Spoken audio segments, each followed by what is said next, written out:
नमस्कार भारत दोस्तों, स्वागत है आपका हमारे चैनल में। अभी हाल ही में द वायर में एक आर्टिकल पब्लिश हुआ था जिसमें कि ये बताया गया है कि इंडियन प्रिजन या इंडियन जेल से जो हैं वो बहुत ही ज्यादा ओवर क्राउडेड हो चुकी हैं। कहने का मतलब ये है कि हमारे देश की जेलों में जितना स्पेस है उससे कहीं ज्यादा की संख्या में हमारे पास उन जेलों में डालने के लिए क्रिमिनल्स मौजूद हैं। और मुझे लगता है कि ये एक ऐसा मुद्दा है जिसके बारे में देश में बहुत कम बात की जाती है।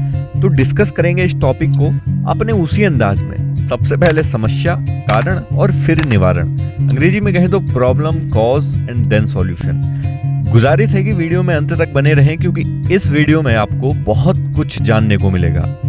तो सबसे पहले समझने की कोशिश करते हैं कि आखिर इंडियन जेल्स में प्रॉब्लम कहां पर है। द वायर में छपे आर्टिकल की माने तो भारत में टोटल 1378 प्रिजन प्रेजेंट टाइम पर हैं और इन 1378 जेलों में करीब 4 लाख लोगों के लिए स्पेस है।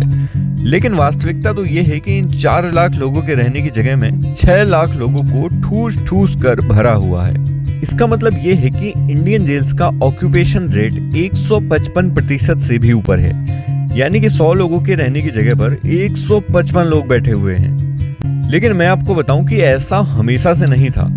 नेशनल क्राइम ब्यूरो के डेटा के अकॉर्डिंग 2020 तक ऑक्यूपेंसी रेट 115 से 118 के बीच रहता था, लेकिन 2022 के जुलाई महीने तक आते आते ये 155% से भी ऊपर आ चुका है। और ये हाल तो तब है जब कई कैदियों को कोविड-19 के कारण छोड़ दिया गया था।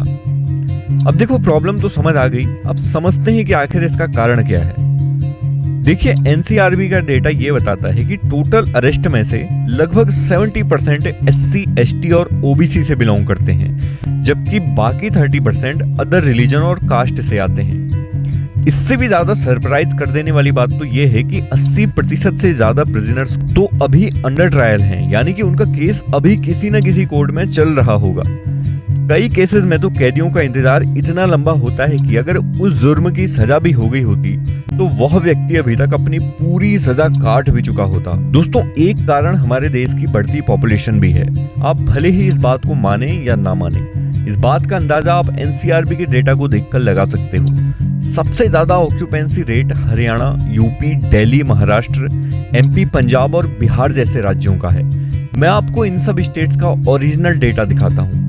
सबसे पहले हरियाणा, इनकी ओरिजिनल कैपेसिटी है 19,306 लोगों की, जबकि इन पर बर्डन है करीब 43,000 लोगों का। और अगर 2019 और 2022 के डेटा का कंपैरिजन करें तो ऑक्यूपेंसी रेट होता है करीब 224% का। अब बताइए, जब जेलों में इतनी कैपेसिटी ही नहीं है तो 3 लोगों की जगह पर 8-8 को तो ठूसना ही पड़ेगा ना। दोस्तों, यही हाल दिल्ली, यूपी और बाकी स्टेट्स का भी है। अब आती है बात सॉल्यूशन पर कि इसका निवारण क्या होना चाहिए। देखिए, इस प्रॉब्लम के सॉल्यूशन के लिए सुप्रीम कोर्ट ने 2016 में यह कहा था कि आर्टिकल 21 के अनुसार हर मनुष्य को सम्मानजनक जीवन जीने का अधिकार है, यानी कि भले ही कैदी जेल के अंदर बंद हो लेकिन आखिर है तो वो इंसान ही, इसीलिए उनकी बेसिक जरूरतों के साथ साथ प्रॉपर स्पेस भी मेंटेन बना रहे। इसके लिए सुप्रीम कोर्ट ने 2018 में न्यायमूर्ति अमिताभ रॉय की अध्यक्षता में जेल सुधारों के लिए एक कमेटी बनाई थी।